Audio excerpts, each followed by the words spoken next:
आज मोर्चा आहे, कशा प्रकारचं हे नियोजन आहे, प्रमुख मागणी तुमची काय असणार आहे? आमची प्रमुख मागणी ही आहे की आम्हाला न्याय भेटला पाहिजे.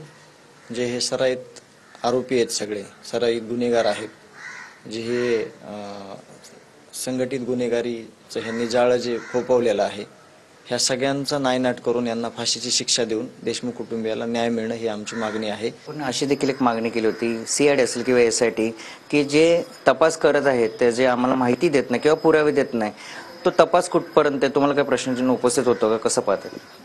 आम्ही मागच्या 2 दिवसात ज्यावेळेस यासाठी अधिकारी बसवराज तेली साहेब यांना भेटलो, काही गोष्टी गोपनीय आहेत, त्या जर पब्लिश केल्या तर मग तपासात अडथळा येऊ शकतो, अशा काही गोष्टी ते आम्हाला बोलले. तपास योग्य रीतीने चालू आहे, तपास चांगल्या पद्धतीने चालू आहे असं त्यांनी आम्हाला आश्वासन दिलं, आम्हाला विश्वस्त केलं. वाल्मिक कराड जो तुम्ही वारंवार हा मुख्य आरोप आहे, सीसीटीव्ही अनेक बाहेर येतात, ते एसआयटी असेल सीआयडी असेल सगळे तपास करत आहेत, मात्र प्रमुख जी तुमची मागणी आहे तिथला फाशी शिक्षा झाली, पण ती होते का पुढे? काय सांग? जे आमची मागणी तरी आहे की ज्यांनी कोणी माझ्या वडिलांची हत्या केली आहे, कारण की आज त्यांच्यावर अन्याय झालाय आणि त्यांना न्याय मिळवण्यासाठी ठिकठिकाणी मोर्चे निघतायत आणि जे समाजाच्या भावना आहेत त्यांचा तो आक्रोश आहे.